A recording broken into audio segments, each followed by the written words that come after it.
Back in 2019, Trump was out there calling crypto thin air, saying he wasn't a fan and that it wasn't real money. Fast forward to 2022, and suddenly he's dropping his own NFT collection. 45,000 digital trading cards with his face on them as everything from a cowboy to an astronaut. The crazy part? They sold out in less than half a day and made $4.5 million just like that. But that was only the start. What happened next is probably not what most expected. The real profits. When Trump's NFT collection launched, it wasn't a one-and-done deal. Like most modern NFT projects, Trump's team coded in something called royalties right into the smart contract. So in this case, every time one of Trump's NFTs was resold on a public market space, a fixed percentage of the price, usually 10 to 12%, was automatically sent straight to a specific crypto wallet. Now, one thing that makes all of this possible is blockchain transparency. Every transaction is recorded publicly and permanently, down to the exact date, time, and amount.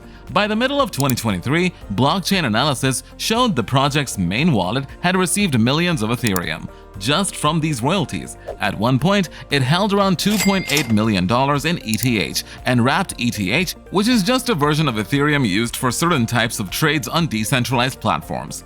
The price of Ethereum goes up and down, sometimes a lot, but in early 2024, it got a major upgrade called Denkan. The world got to witness proto-dank sharding, which basically made transactions on Ethereum way cheaper and faster. That's a huge deal because Ethereum had been criticized for high gas fees, especially when the network was busy.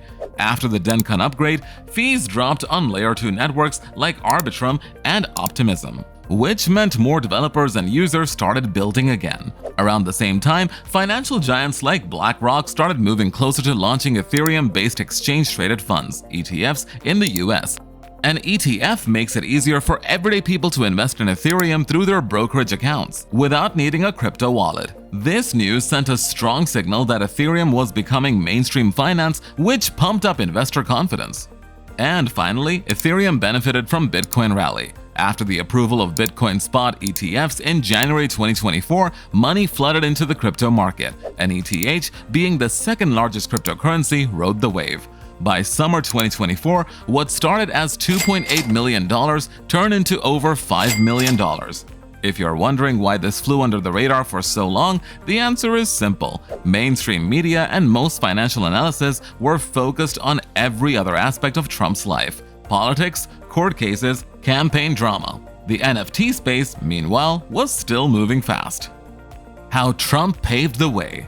For someone who once called crypto a scam, Trump's done a full 180, and he's not hiding it anymore. Since returning to office in 2025, he made it clear that he sees blockchain technology and digital assets were going to be part of America's future. Federal regulators, including the Office of the Comptroller of the Currency, OCC, under his administration, reaffirmed that national banks could legally offer crypto custody services, help clients trade digital assets, and even run their own blockchain nodes. And they jumped in. Banks like JP Morgan, Bank of America, and Standard Chartered started rolling out everything from Ethereum custody to in-house stablecoin projects. Trump didn't stop at regulatory green lights, though. He then signed executive orders encouraging the development of digital finance, created a working group on blockchain integration, and backed the Genius Act, which provided legal clarity for stablecoins and allowed banks to issue them directly. As for Trump himself, while the banks were getting involved, his own crypto wallet was ranking in millions. The value fluctuates with Ethereum prices, but over the last year, it stayed between $4.5 million and $6 million.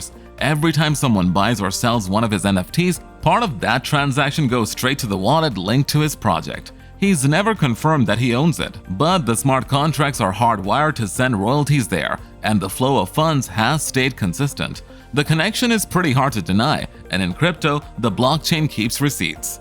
How could this work for anyone? You might think you need to be famous or have millions in the bank to profit from crypto the way Trump did, but the core ideas behind this strategy are accessible to almost everyone, provided you understand how the system works. First, let's talk about the starting point: building something people want. Trump had his built-in audience, sure, but you don't need to be famous to launch a project that connects with people. Artists, musicians, writers, and even small businesses are putting out NFTs tied to things that fans care about. Can't reach your fans? Try social media and online communities to make it easier than ever. In the traditional world, if you sell something, you usually get paid once. But on the blockchain, you can make smart contracts pay you a royalty. Yes, you and I can do it too, since the process is completely automatic and enforced by code, not by trust.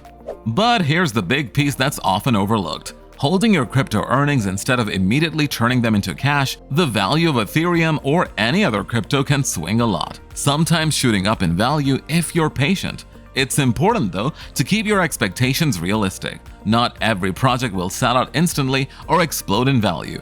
The NFT hype has cooled off since its 2021-2022 peak, and the market has matured. Scams, copycats, and rushed projects are everywhere, so research and patience are essential.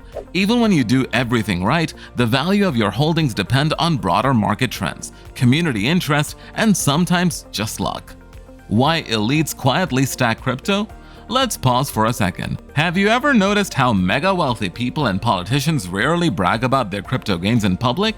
Sure, some online influencers shout from podiums and sell courses, but most elite investors collect crypto quietly and rarely let it become headline news. First, public attention kills strategy. When someone with real influence starts buying crypto openly, it sends a signal. Prices react, competitors copy, regulators take notice, and before you know it, what could have been a window of opportunity closes. Second, there's the regulatory side. Crypto still lives in a gray zone in many countries. For public figures, especially politicians, being too vocal about holding crypto can open legal and ethical questions.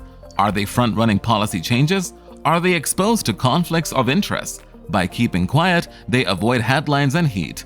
Last but not least, security. Crypto doesn't work like a bank account. If someone gets access to your private keys, your money's gone. No refunds whatsoever. High-profile holders know this. That's why some split their crypto into cold storage vaults or use multi-signature wallets. But the best protection? No one can steal what they don't know exists. You don't have to agree with Trump politically, but if you're serious about understanding how power and money move, you should at least pay attention to what just happened here. If this video gave you something to think about, hit the like button and subscribe for more breakdowns like this.